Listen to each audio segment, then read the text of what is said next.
अपने पिता अयोध्या नरेश महाराज दशरथ के अभिप्राय को जाने बिना श्री राम ने राजा जनक के देने पर भी मुझे नहीं ग्रहण किया। तदंतर मेरे बूढ़े ससुर राजा दशरथ की अनुमति लेकर पिताजी ने आत्मज्ञानी श्री राम को मेरा दान कर दिया। तत्पश्चात पिताजी ने स्वयं ही मेरी छोटी बहन सती साध्वी परम सुंदरी उर्मिला को लक्ष्मण की पत्नी रूप से उनके हाथ में दे दिया। इस प्रकार उस स्वयंवर में पिताजी ने श्री राम के हाथ में मुझको सौंपा था। मैं धर्म के अनुसार अपने पति बलवानों में श्रेष्ठ श्री राम में सदा अनुरक्त रहती हूँ। धर्म को जानने वाली अनुसुईया ने उस लंबी कथा को सुनकर मिथिलेश कुमारी सीता को अपनी दोनों भुजाओं से अंक में भर लिया और उनका मस्तक सुनकर कहा, बेटी, तुमने सुस्पष्ट अक्षर वाले शब्दों में यह विचित्र एवं मधुर प्रसंग सुनाया। तुम्हारा स्वयंवर जिस प्रकार हुआ था वह सब मैंने सुन लिया। मधुर भाषिनी सीते, तुम्हारी इस कथा में मेरा मन बहुत लग रहा है। तथापि तेजस्वी सूर्यदेव रजनी की शुभ वेला को निकट पहुंचाकर अस्त हो गए। जो दिन में चारा चुगने के लिए चारों ओर छिटके हुए थे, वे पक्षी अब संध्या काल में नींद लेने के लिए अपने घोंसलों में आकर छिप गए हैं। उनकी यह ध्वनि सुनाई दे रही है। ये जल से भीगे हुए वल्कल धारण करने वाले मुनि, जिनके शरीर स्नान के कारण आर्द्र दिखाई देते हैं, जल से भरे कलश उठाए एक साथ आश्रम की ओर लौट रहे हैं। महर्षि अत्रि ने विधि पूर्वक अग्निहोत्र संबंधी होम कर्म संपन्न किया। अतः वायु के वेग से ऊपर को उठा हुआ यह कबूतर के कंठ की भांति श्याम वर्ण का धूम दिखाई दे रहा है। अपनी इंद्रियों से दूर देशों में चारों ओर जो वृक्ष दिखाई देते हैं, वे थोड़े पत्ते वाले होने पर भी अंधकार से व्याप्त हो घनीभूत हो गए हैं। अतएव दिशाओं का भान नहीं हो रहा है। रात को विचरने वाले प्राणी उल्लू आदि सब और विचरण कर रहे हैं तथा ये तपोवन के मृग पुण्य क्षेत्र स्वरूप आश्रम के वेदी आदि विभिन्न प्रदेशों में सो रहे हैं। सीते, अब रात हो गई, वह नक्षत्रों से सज गई है। आकाश में चंद्रदेव चांदनी की चादर ओढ़े उदित दिखाई देते हैं। अतः अब जाओ, मैं तुम्हें जाने की आज्ञा देती हूँ। जाकर श्री रामचंद्र जी की सेवा में लग जाओ। तुमने अपनी मीठी मीठी बातों से मुझे भी बहुत संतुष्ट किया है। बेटी मिथिलेश कुमारी, पहले मेरी आंखों के सामने अपने आप को अलंकृत करो। इन दिव्य वस्त्र और आभूषणों को धारण करके इनसे सुशोभित हो मुझे प्रसन्न करो। यह सुनकर देव कन्या के समान सुंदरी सीता ने उस समय उन वस्त्राभूषणों से अपना श्रृंगार किया और अनसुईया के चरणों में सिर झुकाकर प्रणाम करने के अनंतर वे श्री राम के सम्मुख गई। श्री राम ने जब इस प्रकार सीता को वस्त्र और आभूषणों से विभूषित देखा, तब तपस्वी अनुसुईया के उस प्रेम उपहार के दर्शन से वक्ताओं में श्रेष्ठ रघुनाथ जी को बड़ी प्रसन्नता हुई। उस समय मिथिलेश कुमारी सीता ने तपस्वी अनुसुईया के हाथ से जिस प्रकार वस्त्र आभूषण और हार आदि का प्रेम उपहार प्राप्त हुआ था, वह सब श्री रामचंद्र जी से कह सुनाया। भगवान श्री राम और महारथी लक्ष्मण सीता का वह सत्कार, जो मनुष्यों के लिए सर्वथा दुर्लभ है, देखकर बहुत प्रसन्न हुए। तदंतर समस्त तपस्वी जनों से सम्मानित हुए रघुकुल नंदन श्री राम ने अनुसुईया के दिए हुए पवित्र अलंकार आदि से अलंकृत चंद्रमुखी सीता को देखकर बड़ी प्रसन्नता के साथ वहां रात्रि भर निवास किया। वह रात बीतने पर जब सभी वनवासी तपस्वी मुनि स्नान करके अग्निहोत्र कर चुके, तब पुरुष सिंह श्री राम और लक्ष्मण ने उनसे जाने के लिए आज्ञा मांगी। तब वे धर्मपरायण वनवासी तपस्विनी उन दोनों भाइयों से इस प्रकार बोले, रघुनंदन, इस वन का मार्ग राक्षसों से आक्रांत है। यहाँ उनका उपद्रव होता रहता है। इस विशाल वन में नाना रूपधारी नरभक्षी राक्षस तथा रक्त भोजी हिंसक पशु निवास करते हैं। राघवेंद्र, जो तपस्वी और ब्रह्मचारी यहाँ अपवित्र अथवा असावधान अवस्था में मिल जाता है, उसे वे राक्षस और हिंसक जंतु इस महान वन में खा जाते हैं। अतः आप उन्हें रोकिए, यहाँ से मार भगाइए। रघुकुल भूषण, यही वह मार्ग है जिससे महर्षि लोग वन के भीतर फल मूल लेने के लिए जाते हैं। आपको भी इसी मार्ग से इस दुर्गम वन में प्रवेश करना चाहिए। तपस्वी ब्राह्मणों ने हाथ जोड़कर जब ऐसी बातें कही और उनकी मंगल यात्रा के लिए स्वस्ति वचन किया, तब शत्रुओं को संताप देने वाले भगवान श्री राम ने अपनी पत्नी सीता और भाई लक्ष्मण के साथ उस वन में प्रवेश किया, मानो सूर्य देव मेघों की घटा के भीतर घुस गए हों। अब वो अरण्य कांड चालू हो गया है। दंडकारण्य नामक महान वन में प्रवेश करके मन को वश में रखने वाले दुर्जय वीर श्री राम ने तपस्वी मुनियों के बहुत से आश्रम देखे। वहां कुश और वल्कल वस्त्र फैले हुए थे। वह आश्रम मंडल ऋषियों की ब्रह्म विद्या के अभ्यास से प्रकट हुए विलक्षण तेज से व्याप्त था, इसलिए आकाश में प्रकाशित होने वाले दुर्दश सूर्य मंडल की भांति वह भूतल उद्दीप्त हो रहा था। राक्षस आदि के लिए उसकी ओर देखना भी कठिन था। वह आश्रम समुदाय सभी प्राणियों को शरण देने वाला था। उसका आंगन सदा झाड़ने बुहारने से स्वच्छ बना रहता था। वहाँ बहुत से वन्य पशु भरे रहते थे और पक्षियों के समुदाय भी उसे सब ओर से घेरे रहते थे। वहाँ का प्रदेश इतना मनोरम था कि वहाँ अप्सराएं प्रतिदिन आकर नृत्य करती थी। उस स्थान के प्रति उनके मन में बड़े आदर का भाव था।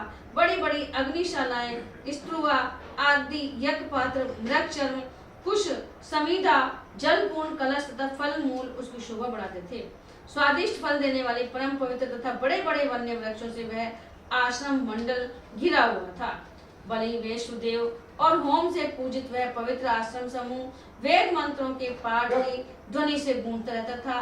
कमल पुष्पों से सुशोभित पुष्करणी उस स्थान की शोभा बढ़ाती थी तथा वहां और भी बहुत से फूल सब और बिखरे हुए थे। उन आश्रमों में चीर और काला मृगचर्म धारण करने वाले तथा फल मूल का आहार करके रहने वाले जितेंद्रिय एवं सूर्य और अग्नि के तुल्य महातेजस्वी पुरातन मुनि निवास करते थे। नियमित आहार करने वाले पवित्र महर्षियों से सुशोभित वह आश्रम समूह ब्रह्मा जी के धाम की भांति तेजस्वी तथा वेद ध्वनि से निनादित था। अनेक महाभाग ब्रह्मवेत्ता ब्राह्मण उन आश्रमों की शोभा बढ़ाते थे। महातेजस्वी श्री राम ने उस आश्रम मंडल को देखकर अपने महान धनुष की प्रत्यंचा उतार दी। फिर वे आश्रम के भीतर गए। श्री राम तथा यशस्विनी सीता को देखकर वे दिव्य ज्ञान से संपन्न महर्षि बड़ी प्रसन्नता के साथ उनके पास गए। दृढ़ता पूर्वक उत्तम व्रत का पालन करने वाले वे महर्षि उदय काल के चंद्रमा की भांति मनोहर धर्मात्मा श्री राम को, लक्ष्मण को और यशस्विनी विधेय राजकुमारी सीता को भी देखकर उन सबके लिए मंगलमय आशीर्वाद देने लगे। उन्होंने उन तीनों को आदरणीय अतिथि के रूप में ग्रहण किया।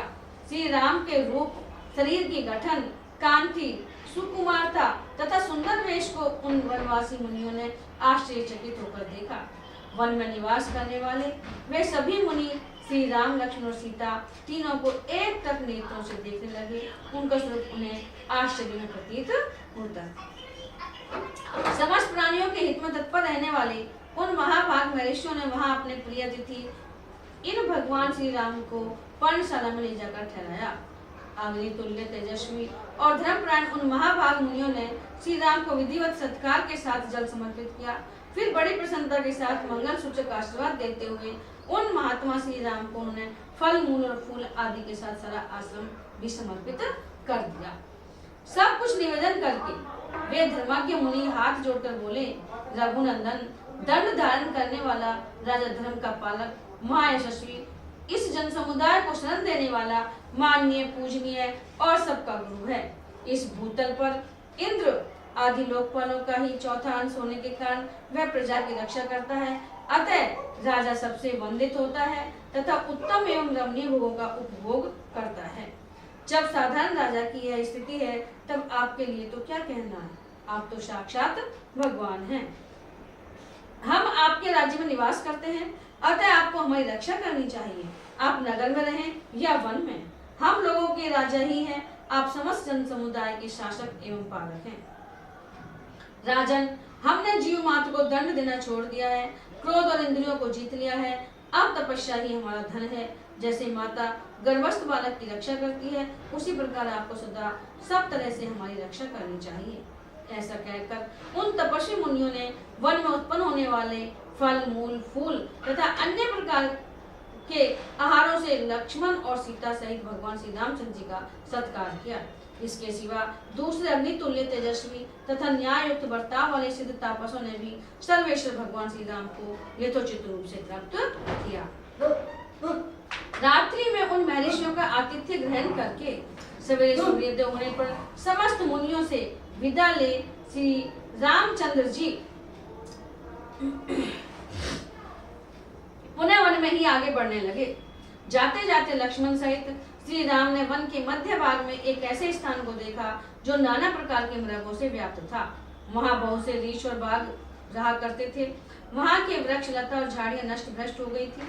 उस वन प्रांत में किसी जलाशय का दर्शन होना कठिन था। वहां के पक्षी वहीं चहक रहे थे। झिंगुरों की झंकार गूंज रही थी। भयंकर जंगली पशुओं से भरे हुए उस दुर्गम वन में सीता के साथ श्री रामचंद्र जी ने एक नरभक्षी राक्षस देखा जो पर्वत शिखर के समान ऊंचा था और उच्च स्वर से गर्जना कर रहा था। उसकी आंखें गहरी, मुंह बहुत बड़ा, आकार विकट और पेट विकराल था। वह देखने में बड़ा भयंकर, घृणित, बेड़ और बहुत बड़ा विकृत वेश से युक्त था। उसने खून से भीगा और चर्बी से गीला व्याघ्र चर्म पहन रखा था। समस्त प्राणियों को त्रास पहुंचाने वाला वह राक्षस यमराज के समान मुंह बाए खड़ा था।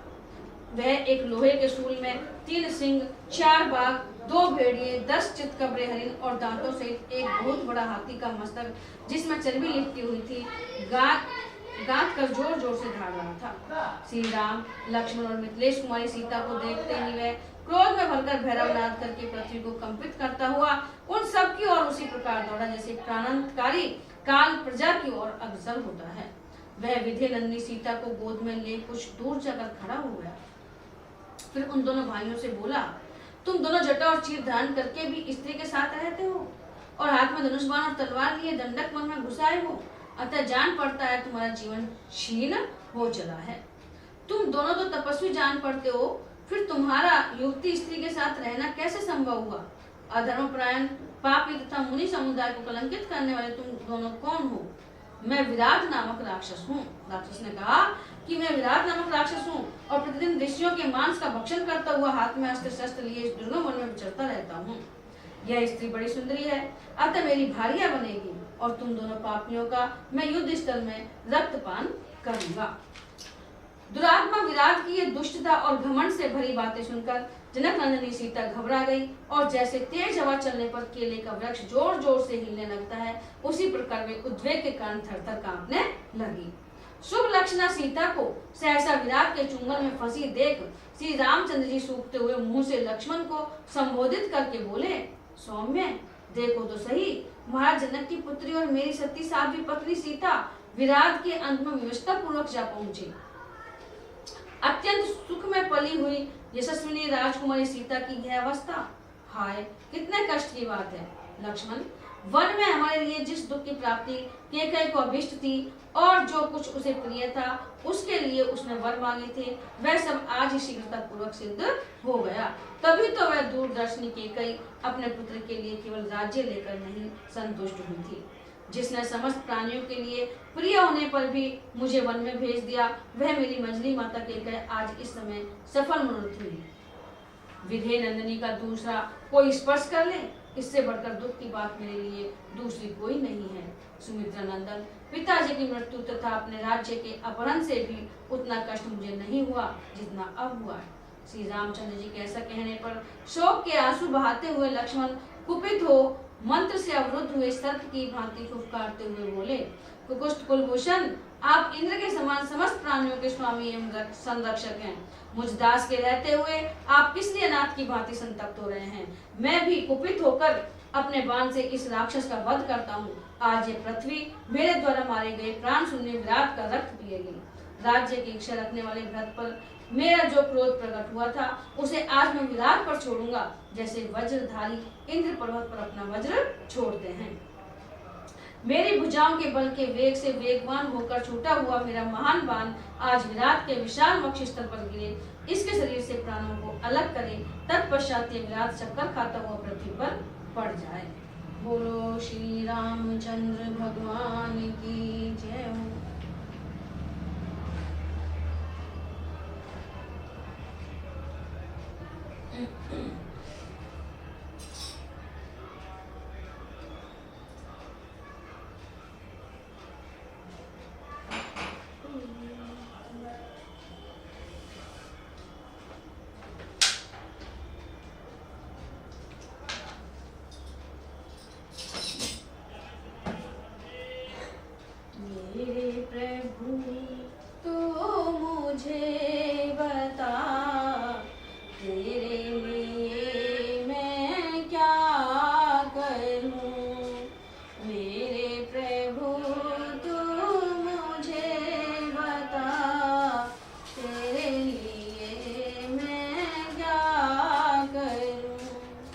शरण में आ पड़ी तेरे, उठ गए चरण तो क्या करूं।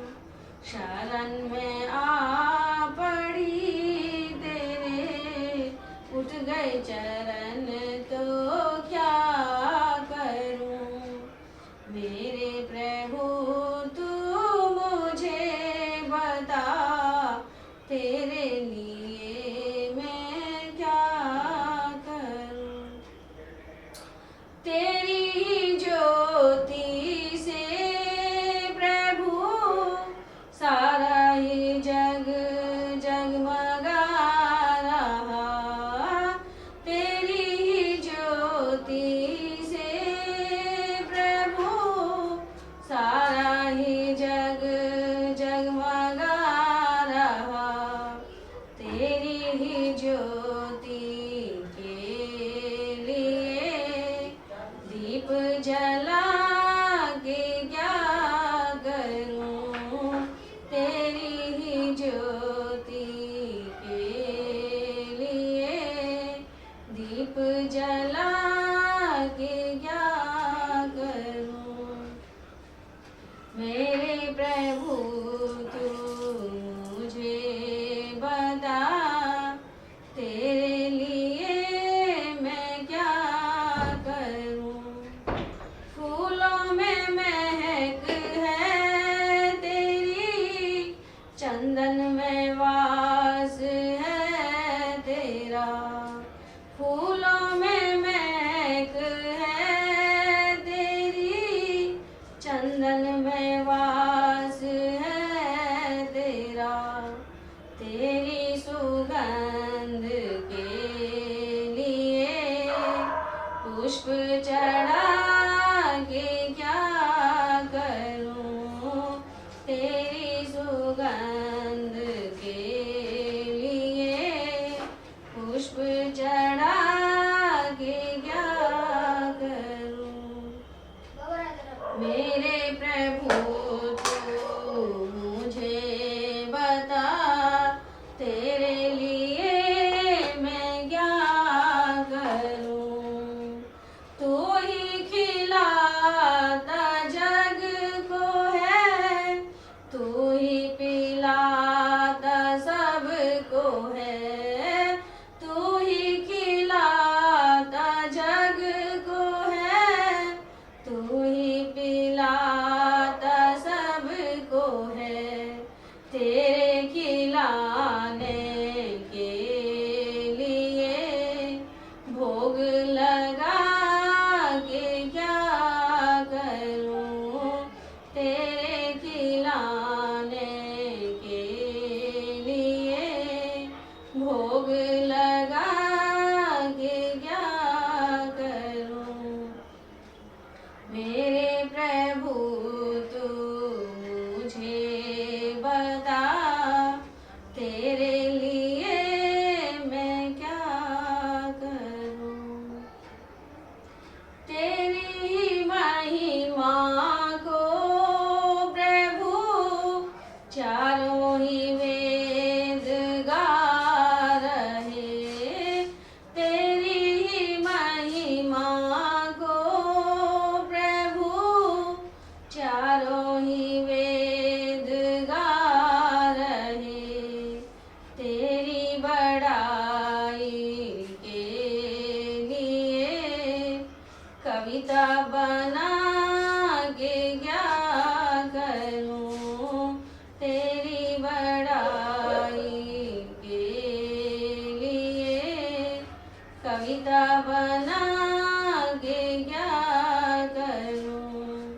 मेरे प्रभु तू ही बता, तेरे लिए मैं क्या करूं। शरण में आ पड़ी तेरे, उठ गए चरण तो क्या करूं। शरण में आ पड़ी तेरे, उठ गए चरण तो क्या करूं।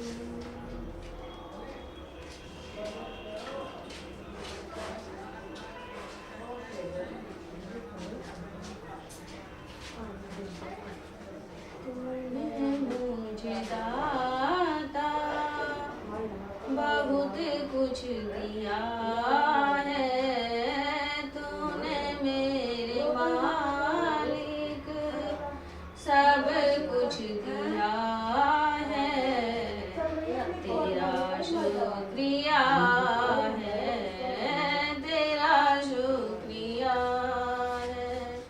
तूने मुझे मालिक सब कुछ दिया है, तूने मुझे मालिक बहुत कुछ दिया है तेरा शुक्रिया है, तेरा शुक्रिया है, तेरा शुक्रिया है, तेरा शुक्रिया। जो मिलती अगर दी हुई दात तेरी, जमाने में क्या थी औकात मेरी।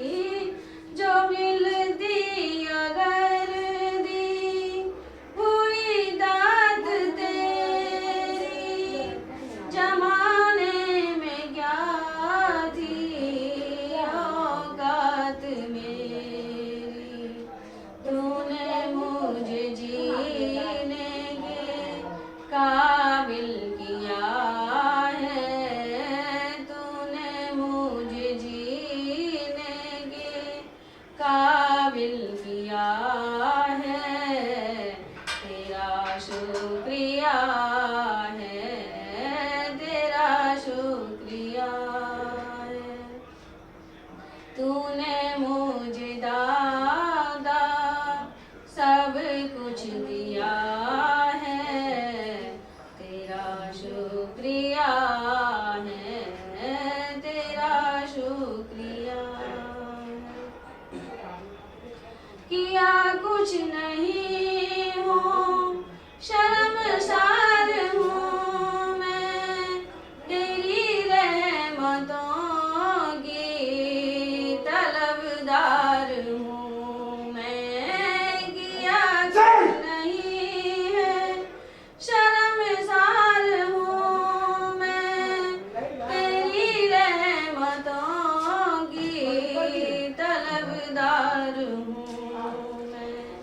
दिया कुछ नहीं बस लिया ही लिया है, दिया कुछ नहीं बस लिया ही लिया है तेरा शुक्रिया है, तेरा शुक्रिया है, तेरा शुक्रिया है, तेरा शुक्रिया है।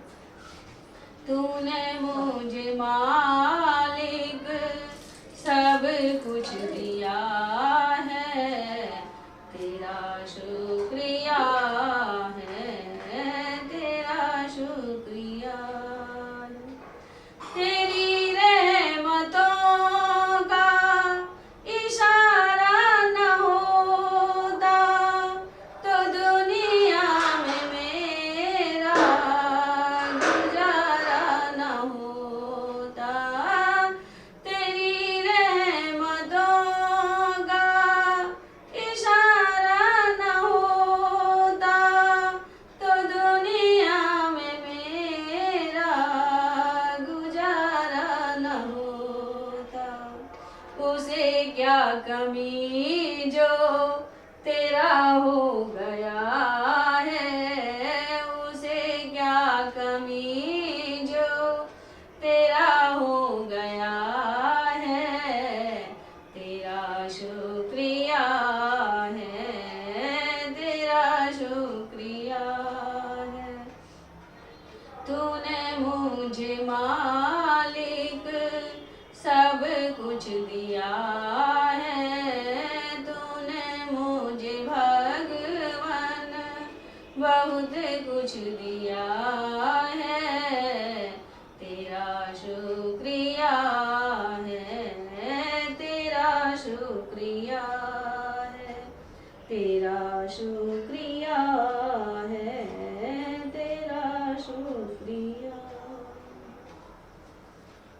सतगुरु महाराज की जय हो। बोलो सियावर रामचंद्र भगवान की जय हो। पवन सुत हनुमान की जय हो। उमापति महा